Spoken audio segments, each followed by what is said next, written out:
Glasgow's city centre, the busy hub of a great network of services. As in all Britain's cities, life revolves around transport.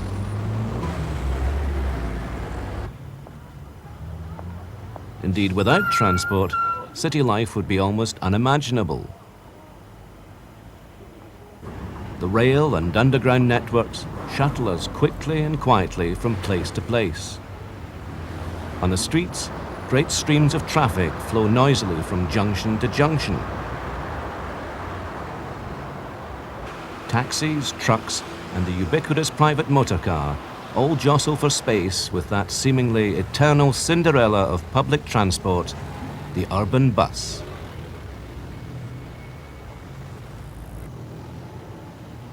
Yet, in its many styles and forms, the bus has served us for well over a century and a half.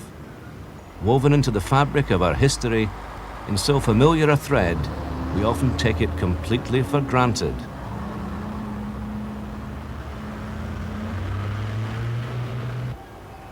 Few of us have not relied on a bus service at one time or another. Whether for work or leisure, the bus remains a popular and convenient form of transport for millions of daily travellers. The modern bus is a marvel of engineering, design and style, the result of a long process of experimentation and development. But bus design also reflects our everyday needs, the things we use buses for, and the standards of service we have come to expect. Over the years, we have changed, and buses have changed with us. Our story begins with George Shillabeer, a London coach builder who launched Britain's first bus service in July 1829. Shillabeer's omnibus ran an hourly service between Paddington and the Bank. The idea quickly caught on, and Shillabeer was soon joined by a host of other operators.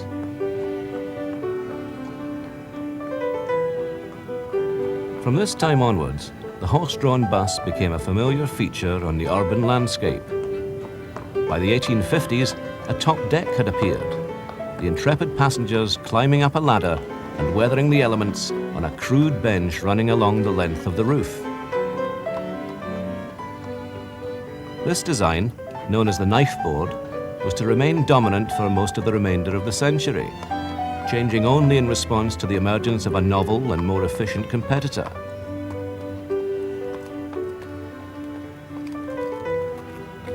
In 1860, George Francis Train inaugurated Britain's first street tramway service. The first tram car ran from Woodside Ferry to Birkenhead Park, seating an astonishing 48 passengers on 2 decks.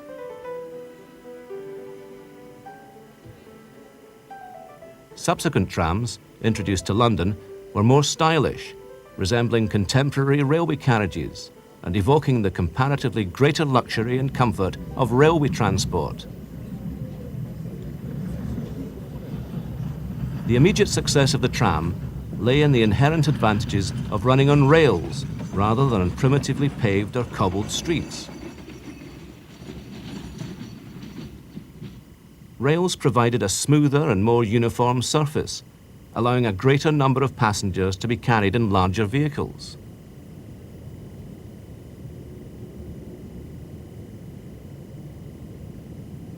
Better transport made people more mobile, and this had 2 important consequences. The first was a shift in population from the inner cities to the suburbs, and the second was a significant growth in the city centre retail and entertainment industries.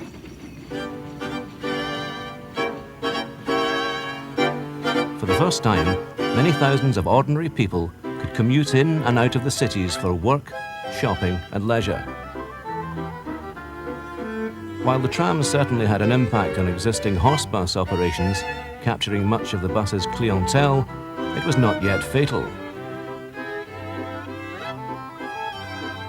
The greater flexibility of the bus and its ability to ply routes not yet viable for tramline construction ensured that it remained both popular and competitive.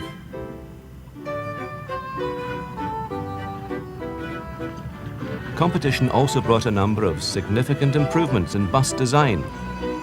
The old knife-board benches had, admittedly, improved over the years, but they were now replaced with 2 rows of forward-facing seats.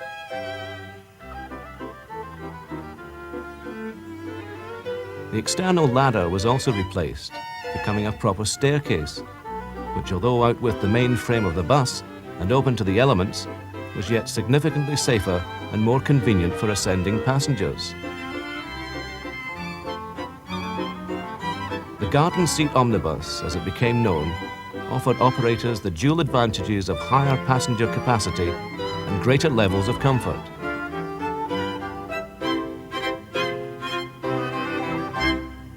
The electrification of the tramway system in the mid-1880s effectively heralded the obsolescence of horse traction, not only for the tram, but for the bus as well.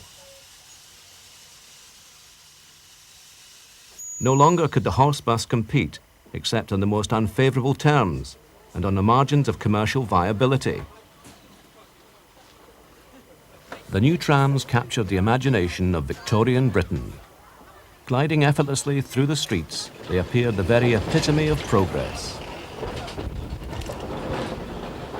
Yet in little over a decade, the bus was to benefit from an invention that would revolutionise the face of Britain's cities. It was in Edinburgh, today a city almost wholly reliant on the bus for its public transport needs, that Britain's first motor bus service was launched.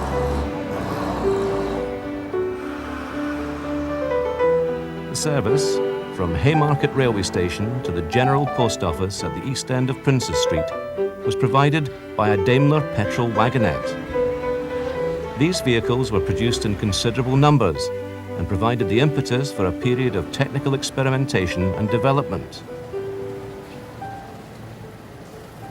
Within a mere 6 years, the primitive wagonette had been transformed into the classic vehicle that was to remain the standard form for motor buses for the next 50 years. The Milnes Daimler motorbus appeared in 1904. Purpose-built in Britain with a Milnes design body and a Daimler 24 horsepower engine, the bus was an instant success.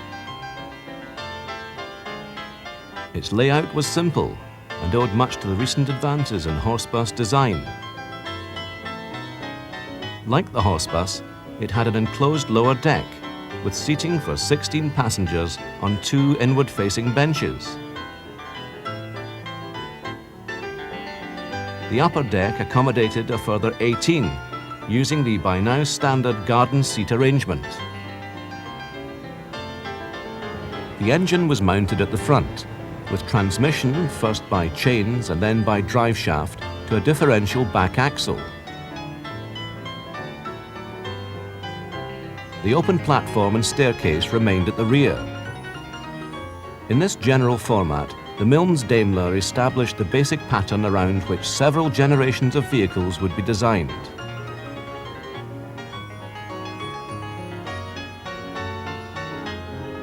The appearance of the Milnes Daimler also sparked an explosion of motor bus production by a variety of different manufacturers.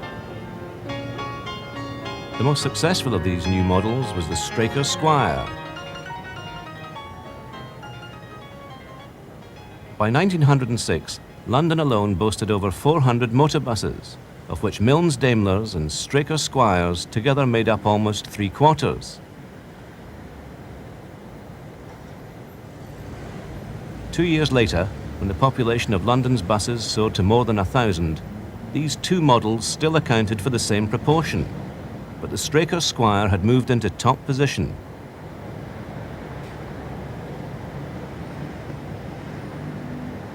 However, not all the early bus manufacturers and operators favoured the new internal combustion engine. For some, the phenomenal success of the railways provided inspiration. Steam-powered road vehicles had appeared intermittently throughout the 19th century, but the early years of the 20th saw a resurgence of interest in steam, and a number of steam-powered buses were introduced to service. The most famous of these, and perhaps the best, was the Clarkson's steamer. Extremely quiet, but immensely complex and difficult to drive, they managed only to prove that steam remained unsuited to the constantly fluctuating levels of demand which typify bus operation.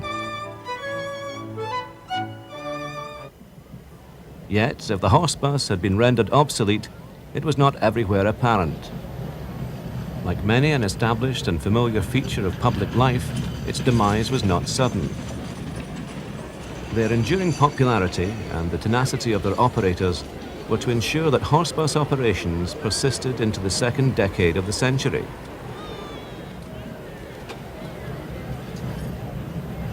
Nowhere was this tenacity more in evidence than in the congested streets of central London, a place where the tram had never become established, and where the first motor buses found themselves surrounded by vast numbers of their horse-drawn predecessors.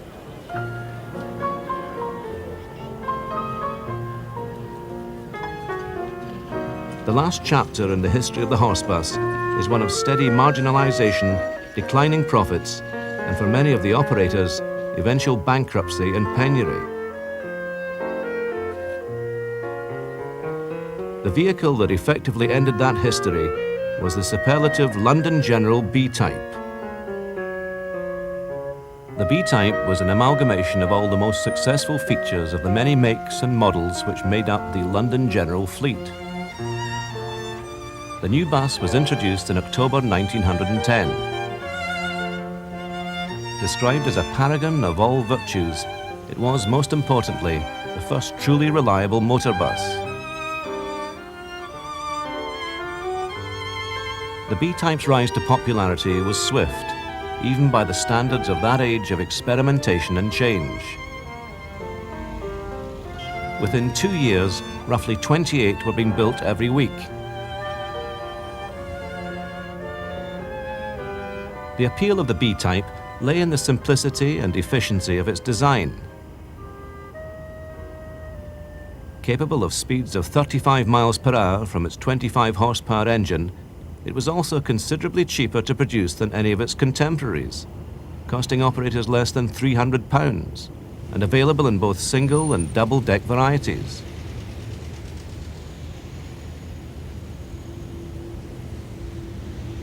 The B-Type swept all competitors from the streets of the capital, enabling London General to amass the largest single-model motor bus fleet in the world, a distinction it would hold for 40 years.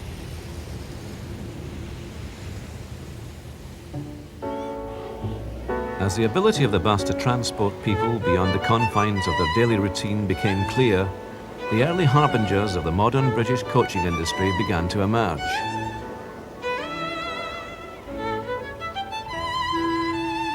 Initially, these were typically Model T Fords, adapted to carry a larger number of passengers. But as the industry matured, the specially built Charabanc came into existence.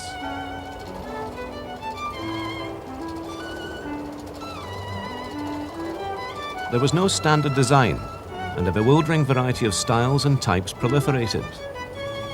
Their differences, however, were often less marked than their similarities.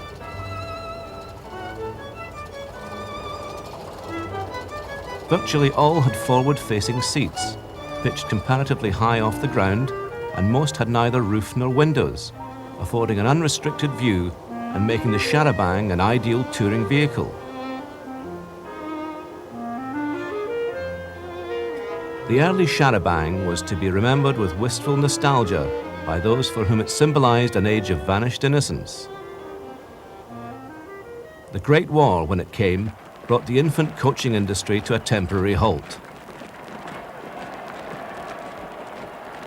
Like so many other spheres of public life, transport services were severely restricted.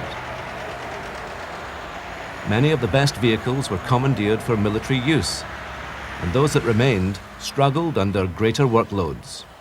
The flood of volunteers for service in France also drained the industry of much of its skilled labor force. Manpower shortages, affecting equally almost every industry, led to the recruitment of large numbers of women workers.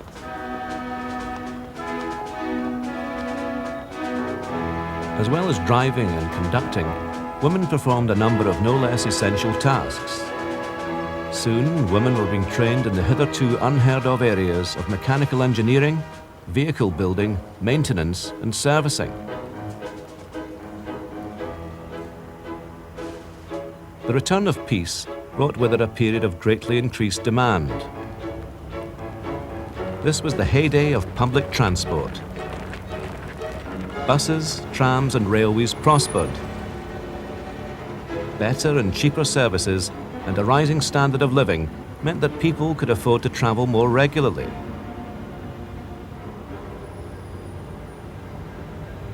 Housing estates sprang up outside the city boundaries. Services proliferated, and opportunities for expansion seemed almost limitless.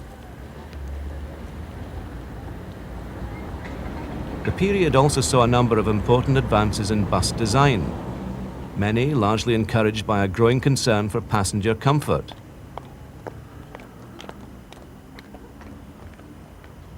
The pneumatic tyre, appearing in 1920, allowed passengers to ride on air for the first time. Journeys instantly became noticeably smoother, removing at a stroke one of the few surviving advantages of the tram.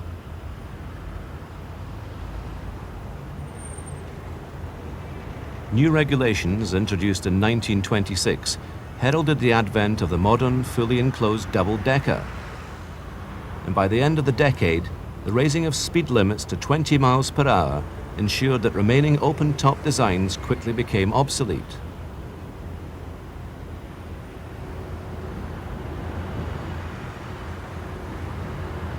The 1920s also saw the emergence of a new generation of buses. The most famous of these, the Leyland Lion, was to set new standards of style and comfort for the industry. The line's success lay in its classically functional design, differing radically from its predecessors in that its chassis was purpose-built for passenger operation.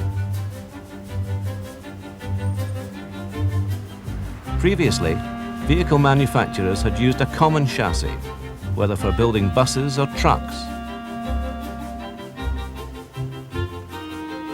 By redesigning the chassis, Leyland were able to reduce the overall frame height and lower the saloon floor level by almost a foot.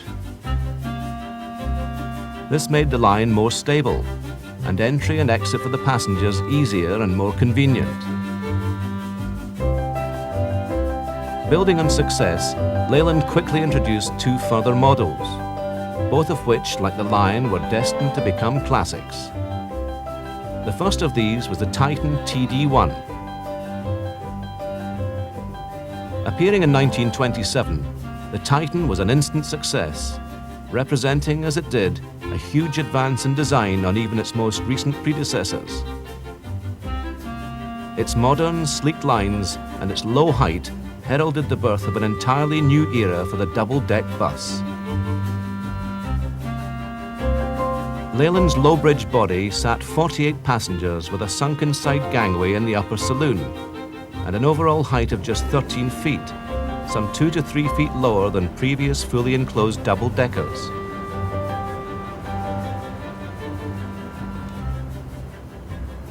At the same time, Leyland unveiled the Tiger TS1, consolidating the achievements in design and performance manifest in the Lion. The Tiger, like the Lion, sat up to 35 passengers, but with its more up-to-date components was both faster and more reliable. From its introduction, the Tiger saw service both as a bus and a coach, some being purchased specifically to run as fast express coaches for fare chasing on highly competitive routes.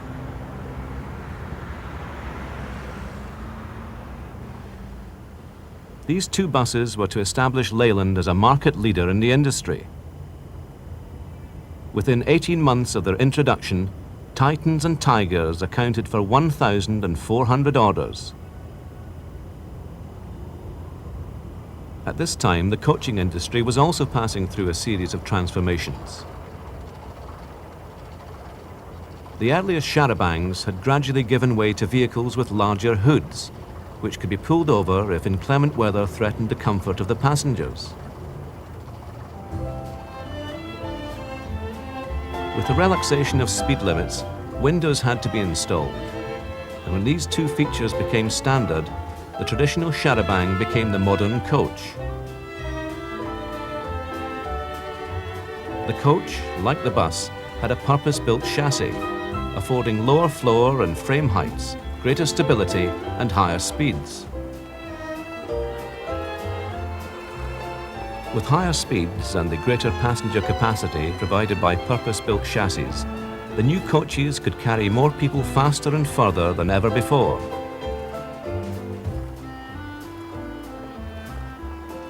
Interior fittings raced to keep up with the rapid pace of vehicle development.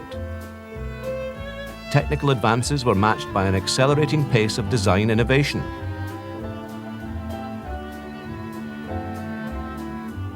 Seats were luxuriously upholstered and styled in the most modern fashions. Panel work, both external and internal, reached new heights of sophistication, and the vogue for sightseeing produced a range of early observation saloons, some of which achieved levels of luxury which have yet to be surpassed.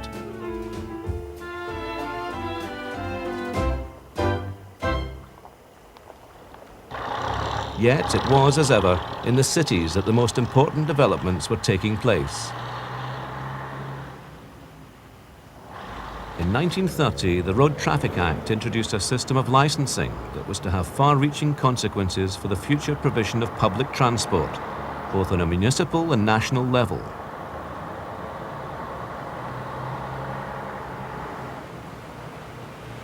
Vehicles for the first time had to have a certificate of fitness, renewed annually, subject to inspection. Drivers, conductors and owners were all required to hold licenses. But the centerpiece of the new system was the road service license. This committed the operator to fixed routes, timetables and fares.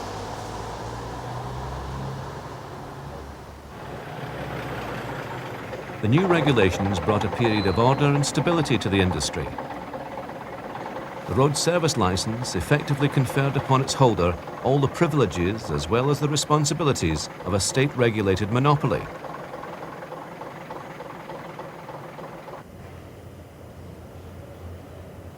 The 1930s were marked by a process of steady rationalization.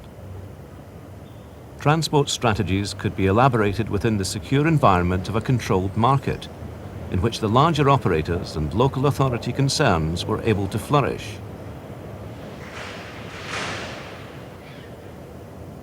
This was a time of cooperation and consolidation in the industry. A time when new standards of public service were established. The vehicles themselves suffered none of the radical metamorphoses that had rendered so many of their predecessors prematurely obsolete.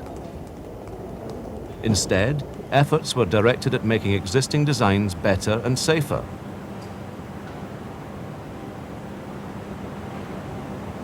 While braking, transmission and suspension systems were all developing greater sophistication, the single most important advance of the period was the development of the diesel engine.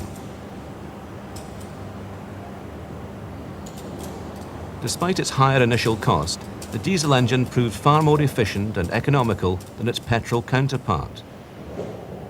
It required less lubricant and consumed less fuel, saving on operating costs and translating revenue into better and cheaper services.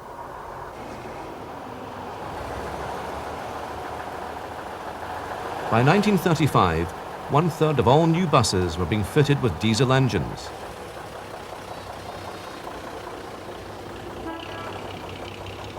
The decade was also marked by a significant growth in the number of trolley buses on Britain's roads. These vehicles had first appeared in the 1920s, often augmenting existing tramway systems. But by the early 30s, the trolley bus had come to be seen as a logical successor to the tram.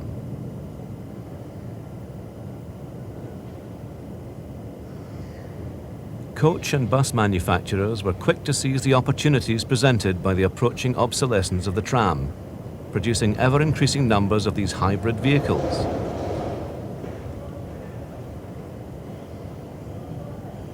The trolley buses were able to utilize what remained of a rapidly decaying tramway network, obviating the need for further investment and ensuring that the decay would be terminal.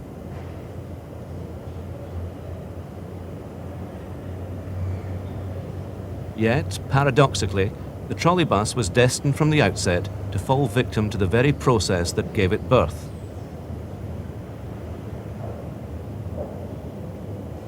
Although the overhead power lines were to last longer than the tracks, their decay would in time spell the end for the trolley bus. As the decade drew to a close, the ascendancy of the bus seemed assured. Rationalization and the steady pace of technical development began to bear fruit in steadily improving services and designs. But once again, however, the march of progress was to be temporarily halted by the eruption of another war. Almost immediately, the drive to produce weapons and war equipment became industry's overriding priority. Research and development work ceased in all other spheres. By 1941, bus production had ceased completely, manufacturers turning over their factories to the production of arms. Transport was at a premium. Unsustained by replacements, bus fleets dwindled. Shortages of spare parts consigned many buses to an early retirement. Others simply succumbed to old age, while still more fell victim to the enemy's bombs. To alleviate the problems faced by public transport services, the government authorized the manufacture of a limited number of basic but serviceable vehicles. These were the utility buses, the most famous of which was the Guy Arab utility. The Guy Arab was far from the levels of comfort people had become used to. Wartime economies dictated only the absolute minimum regard for passenger convenience. The bodywork and fittings were crudely built, and some of the mechanical components were so primitive we had not seen production for decades.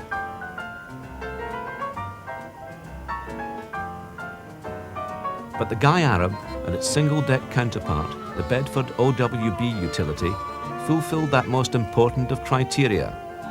They moved people cheaply, efficiently, and quickly.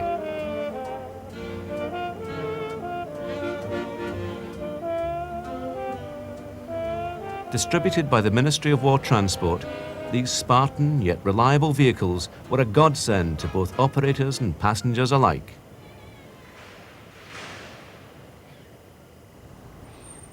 The return of peace in 1945 brought with it a welcome return to normal working in the transport industry.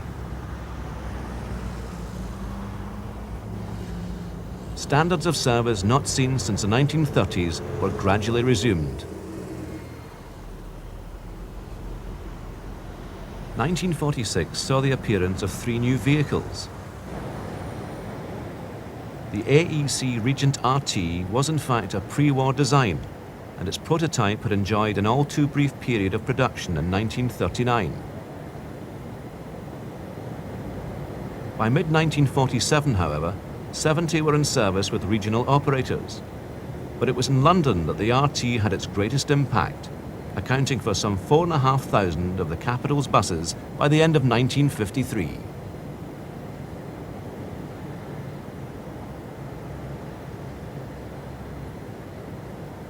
Another pre-war design to appear at this time was the Bedford OB. Fitted with Dupla's classic Vista bodywork, the OB was the first choice of independent coaching operators throughout the country. In the first 5 years of production, nearly 13,000 OBs entered service.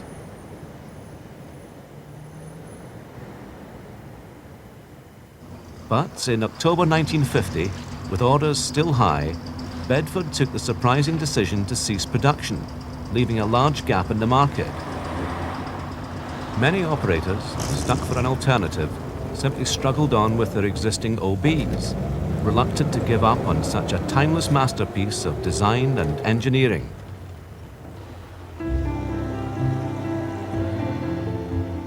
Even today, original examples of this coach are still to be found on Britain's roads.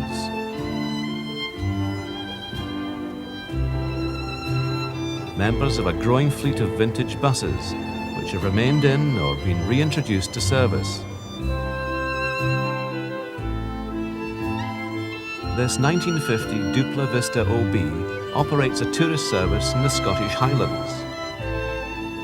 After previous use in a variety of roles, the coach was purchased by enthusiasts and carefully restored to its present immaculate condition.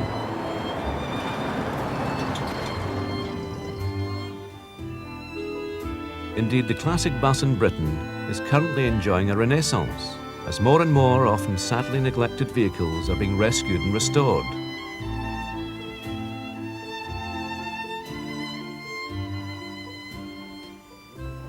At Manchester Museum of Transport, a group of dedicated volunteers work tirelessly to maintain a large percentage of the exhibits in full running order. This 1947 Bedford OB, seen here on static display, is currently in the process of being returned to its original working condition. Beautifully restored bodywork by SMT in Edinburgh closely resembles the more common Dupla Vista version. True to the traditions of the British coaching industry, the bodywork and interior layout are both more ornate and luxurious than would have been found on an urban service bus of the period.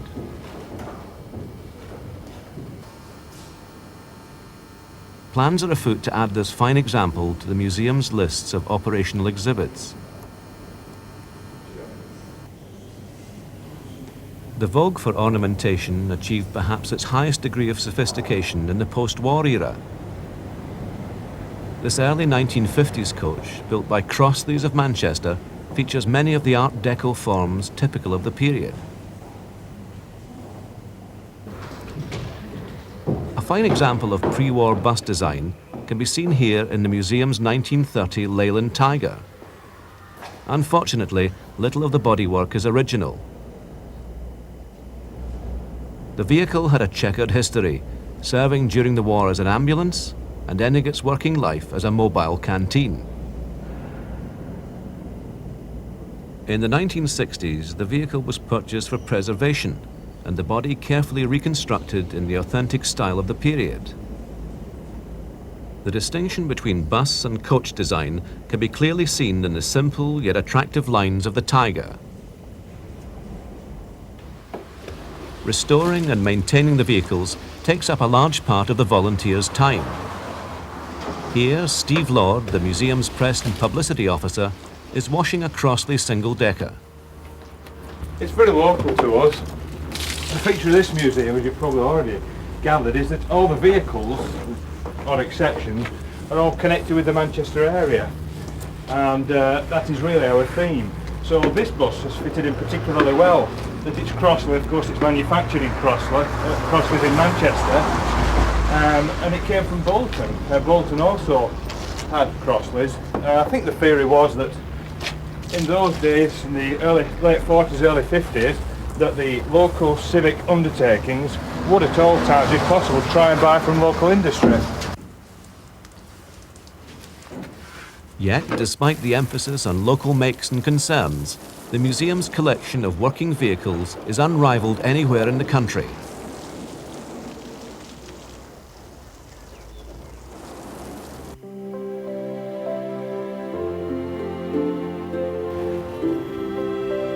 Here, a 1958 Titan is undergoing road tests. Leyland's Titan PD was the third of the new buses to appear in the years immediately following World War II.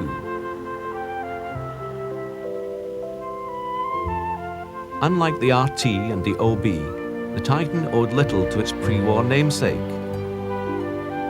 When it appeared, the new Titan incorporated many of the most recent developments in design and engineering. In particular, the large 7.4-litre engine owed less to Leyland's long history of bus building than to its wartime experience of designing and building military vehicles.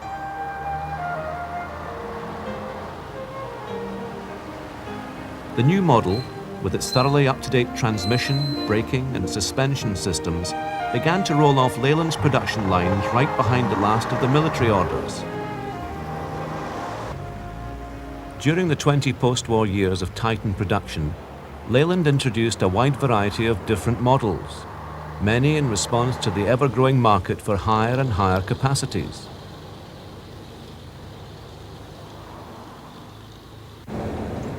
Appearing in 1958, the museum's Titan PD2-34 was part of an experimental batch and is one of only 6 remaining examples fitted with air brakes and a unique form of semi-automatic pneumocyclic transmission.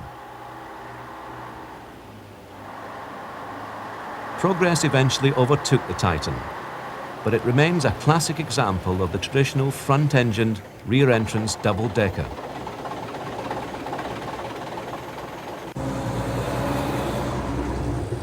Mark Prescott is one of the younger members of the museum's corps of volunteers.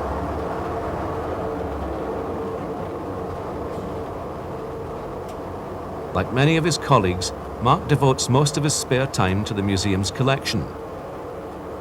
One of his principal duties is ensuring that the vehicles are maintained to Ministry of Transport standards. The vehicle I'm currently driving is a Leyland Royal Tiger. It was built in 1953 for Manchester Corporation, one of 25 vehicles. The batch was unique in that the 25 vehicles represented all types of entrances. Some had rear entrances, some had forward entrances, and the one I'm driving had centre entrance. Originally it was designed to be a crush loader, like for standing passengers. And it was modified to be a conventional vehicle, but all the time it was conductor operated, the driver being in the compartment enclosed as I am at the moment. Leyland Royal Tiger is a very heavy bus. I mean, this vehicle weighs nearly as much as a traditional double-decker. The suspension that's fitted to this vehicle is of the leaf type. The spring is made up from about 9 or 10 sections of steel that are banded together. Leaf suspension is used from very early days. The more modern vehicles, they have either air suspension or hydroelastic, or even the London Routemaster used coil suspension. That was made up of the chassis. It was made up of 2 subframes. It tends to give a rather bumpy ride in modern driving conditions. And this will be reflected in the view that you're seeing of me, the camera bouncing up and down.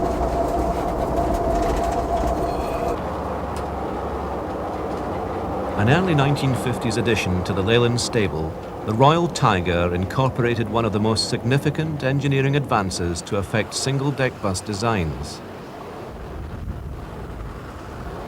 After years of research, temporarily halted by the war, an acceptable horizontal engine was developed, which could be mounted underneath the floor, yet remain mechanically reliable.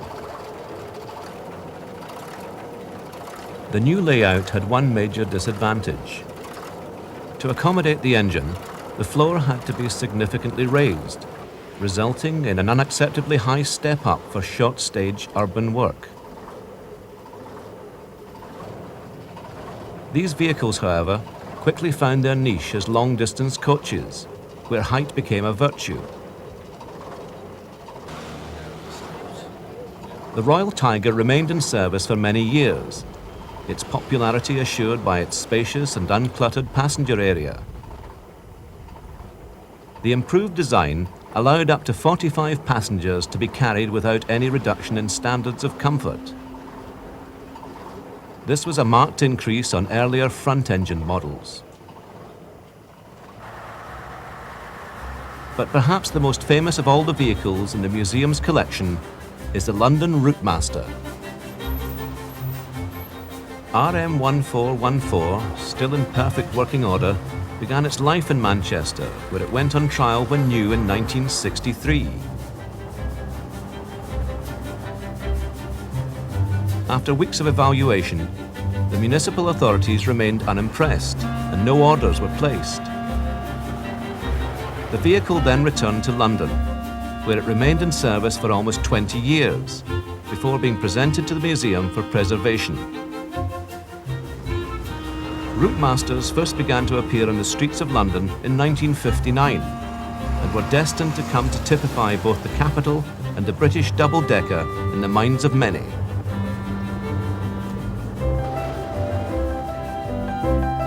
Heralded by one critic as probably the greatest step forward in bus design, not only in London transport's history but for the bus world in general, the Routemaster was the result of a process of many years of testing and modification.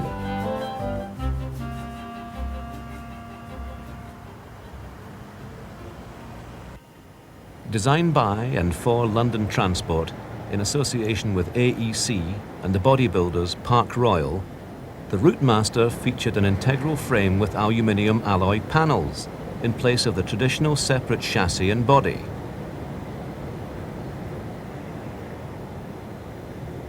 Though this made the bus significantly more expensive than its contemporaries, it was both larger and lighter than its predecessor, the RT, and boasted technical components not to become standard for more than 20 years.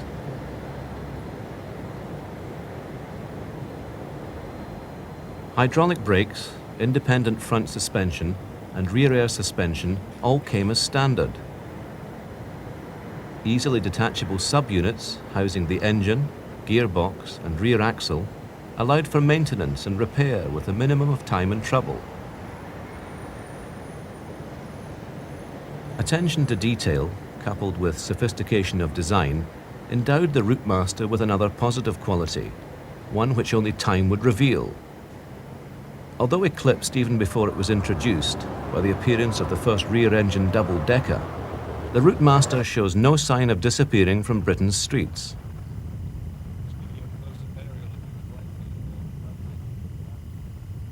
Almost 35 years since they first entered service, many can still be found in operation.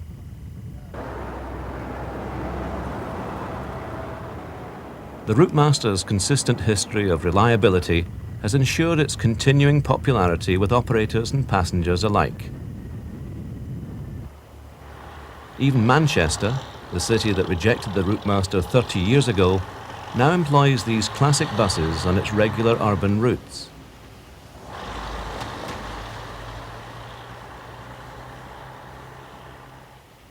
The period that saw the introduction of the Routemaster also saw the final demise of the tram.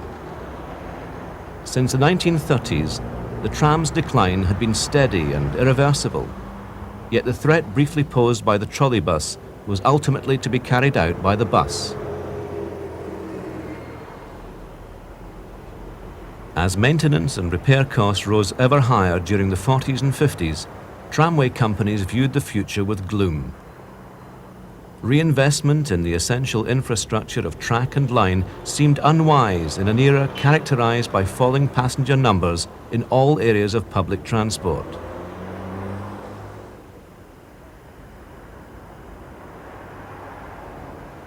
Tram removal reached its height in the latter half of the 1950s, a decade marked by tramline closures in almost every British city.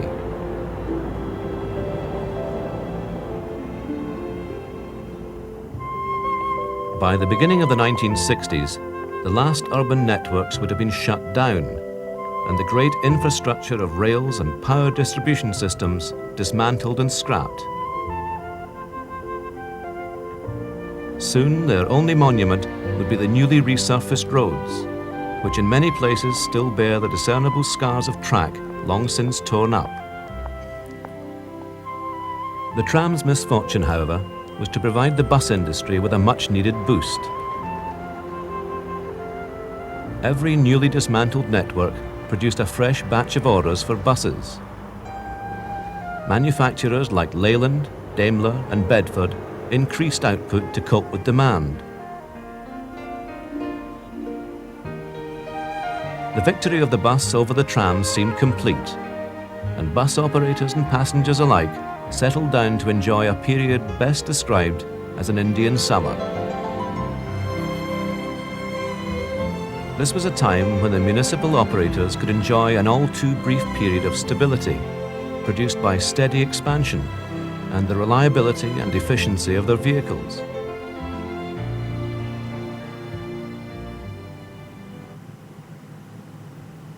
Buses like the Titan had benefited from an ongoing process of refinement, incorporating state-of-the-art materials and numerous technical innovations.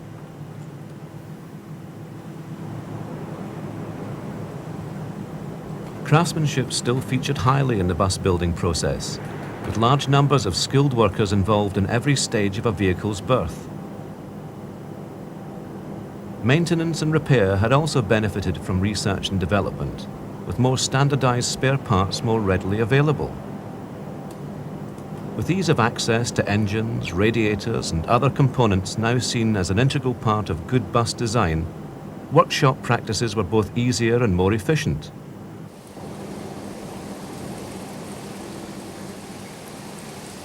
Vehicles could be quickly repaired and returned to service with a minimum of disruption.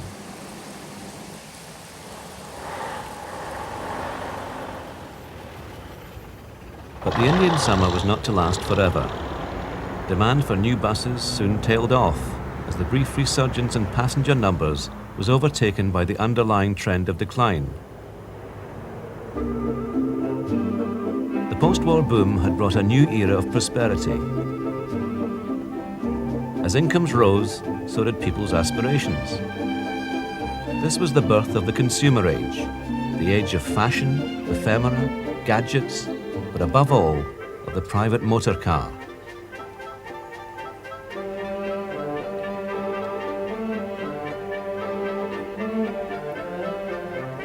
Motoring, once the privilege of only the very rich, became an aspiration shared by everyone.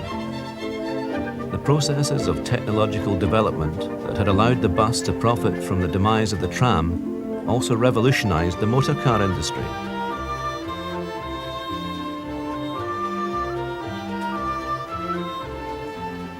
The luxury car market expanded to meet the demands of a newly affluent minority. But the real success story of these years was the emergence of the cheap and reliable family saloon. Cars like the Hillman Imp, Morris Minor, and Austin Mini, although lacking the glamour of their luxury counterparts, were mechanically sound and, just as important, well within the reach of the average family budget. The new models found instant popularity. The motor car industry flourished and car production rocketed. But as car ownership grew, the demand for public transport diminished, and the workhorse of public transport, the bus, entered a period of steady decline.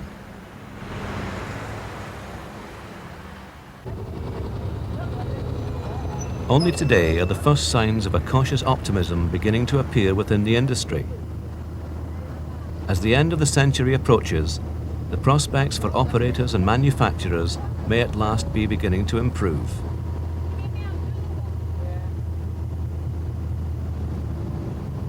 One crucial factor in maintaining the viability of Britain's bus services throughout this time has also helped to pave the way for a future return to prosperity.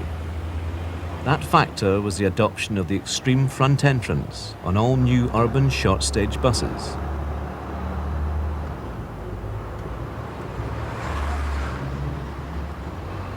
This, coupled with the move to legalise one-man operation in 1966, may well have been the industry's salvation. Falling revenues had dictated a fundamental re-evaluation of urban bus operations, prompting operators to conclude that passenger numbers could no longer justify a crew of two. Once this had been recognised, the days of that old British institution, the Clippy, were numbered. An integral part of the world of the bus since its earliest days, the conductor or conductress soon became a memory, pushed aside by the harsh demands of the marketplace.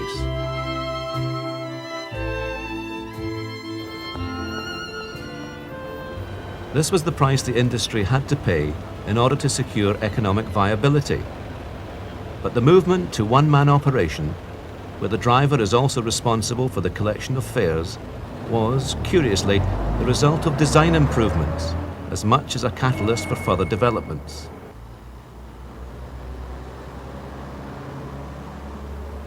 The introduction of acceptable rear-engine buses facilitated the cost-cutting measures of the middle 60s, and soon the one-man crew became the norm. The Leyland Atlantean, seen here in one of its earliest versions, was one of the first designs to pioneer the now standard practice of placing the engine in a transverse position at the rear of the bus. This allows the entrance to be located at the extreme front of the vehicle, with the maximum amount of room for loading and unloading passengers.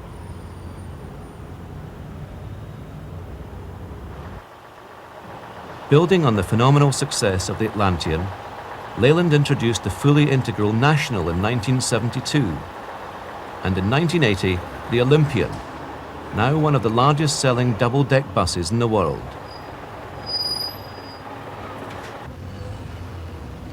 Together, these three buses have set standards of economy, reliability and design, quickly adopted and emulated by most other major bus manufacturers.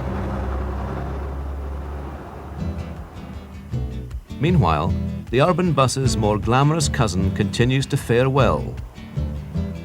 The coach, always popular, is doing better business than ever. In a recent vogue for touring holidays, coach operators have found a new and lucrative market. Remote and beautiful areas of the country have become more accessible as coach travel continues to broaden the range of destinations available to travellers. Passenger comfort, as ever, remains a high priority. Whether on a day's hire for a wedding or a week-long tour of the Highlands, attention to detail and standards of service are as evident today as they ever were. For the flexibility and sheer range of service offered, coaching remains unrivaled in Britain. For many, the interurban coach services, which form such a central element of British public transport systems, are an absolute necessity, often serving communities left stranded by the ever-contracting rail network.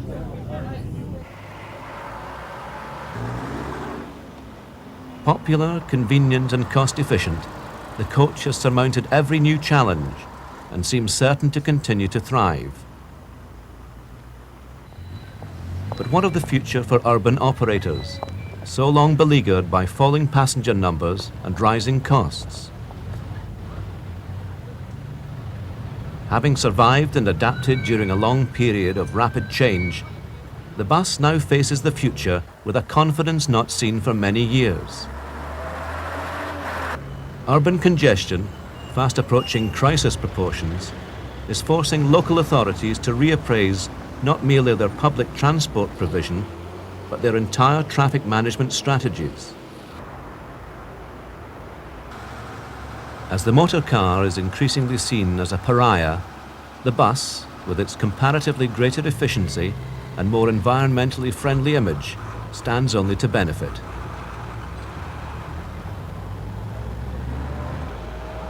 For well over 150 years, the bus has proved itself the equal of every competitor. Not for the first time have the prophets of doom failed to appreciate its resilience and adaptability. How bus operators will meet the challenges of the next century, or how buses themselves will evolve in response to new requirements and demands, we cannot predict with certainty. We can only be sure that they will.